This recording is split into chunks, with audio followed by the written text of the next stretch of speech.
Alright, alright. Okay. Hello! Magandang araw po sa inyong lahat. Ngayon po, pag-aaralan natin ang tamang pagbigkas ng mga salitang to. Hindi naman kasi English ang ating nakagisnang wika, pero wala namang masama kung bigkasin natin ng tama, di po ba? So, let's start. Okay, una po salita ay hour. We say 2 hours, 3 hours.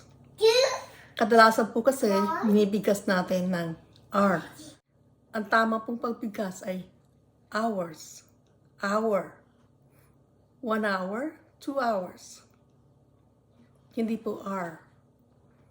Same thing with flour. I need 2 cups of flour for my cake.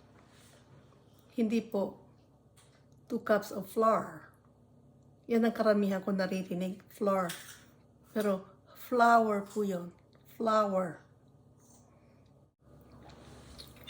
And then there's poodle. Poodle. Yeah. Hindi po poodle. And Google. Hindi po Google. My dog is a poodle. And if you want to look it up, Bye-bye. if you want to know more about it, look it up on Google. Here's my co-teacher right here. And then there's diamond. We say, my husband gave me a diamond ring. Hindi po diamond. Next word is bowl. Madalas kong marinig sa atin, toilet bowl. Hindi po bowl. It's bowl. Toilet bowl.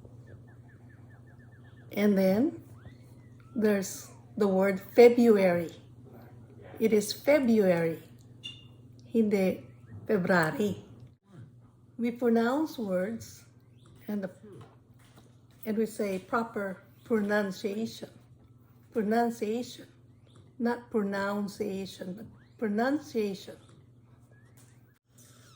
Another word is burial. Burial. Hindi po burial. Malibit kong marinig yan. Kailan ang burial? Burial. And then a word that goes with that is condolence. Condolence. Hindi condolence. Yan ang malimit kong marinig. Condolence. Hindi po. It's condolence. I'm sorry for your loss. My condolences. So that's all for today. Bukas naman ulit. Thank you for watching. So, in summary, these words are pronounced hour, flower, poodle, Google, diamond, bowl, February, pronunciation, burial, and condolence. Mama and Haven signing off.